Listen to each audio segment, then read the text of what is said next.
Yeah, coach.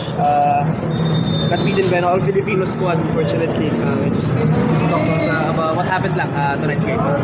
Yeah, doesn't matter if all Filipino yun. Alam naman natin Rainer Shine, they always come to play, diba? Tapos may lamat yun because we beat them back twice to beat last conference, right? But you give them credit. First quarter pa lang, wala na, parang lethargy kami. We lost the rebound, I think, 6 offensive rebounds kami, 0.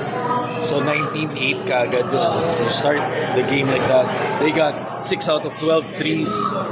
They had 29 points. You know, it's like the court was wide open. And when you start the game like that, it's not gonna be good. I thought in the second quarter we did better, right?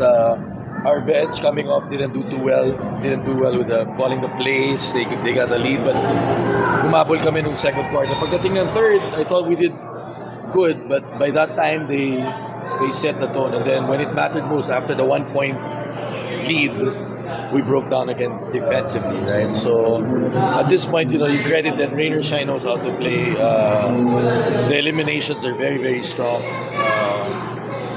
We did not do well. And when you give a team 29 and 31 points the first and fourth quarter, me personally, I'm a defensive coach. I think our identity is defense.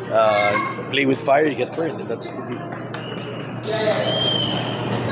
So, kasi pa na naging complacent kayo yung team facing Philippines. We're never complacent. I mean, we know this. Winarning na natin mga bata, diba? In fact, we didn't practice yesterday, but you can see yung gigil nila right from the start. Mas gigil sila in terms of banggaan, in terms of challenge, following on those screens, and may sense of urgency. Tapos, buo ang loob nila. You have to give it to them. They made 6 out of 12 threes, right? So, at that point in time, you're looking. But I don't think if we are happy with that game, we should be ashamed of ourselves.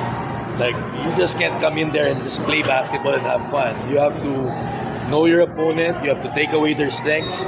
Pasugod lang sila. Lemeti got down there. Nokung got down there. Charito got down there. I mean, alam mo na pasugod eh. So, how do you defend that, right? We didn't do a good job of staying in front. We opened it and they got drives in. And then, with us, it could have been better. Marvin had 17 in the first half. He did well in the second half. He had 0. But more than that, just our ability in the end. Nandun na, we're up 1. And then they made big shots, right? And the big shots to me, that 3-pointer of the rookie and the drive in the end, that's breakdowns on defense. So if you're losing defensively dahil nakaka-shoot sila, okay, pero may breakdowns kami doon. So, we have to turn around and we have to play Sunday. No excuses with that. That's more on us. We credit Rainer Shine. They came to play. Manaytay played well.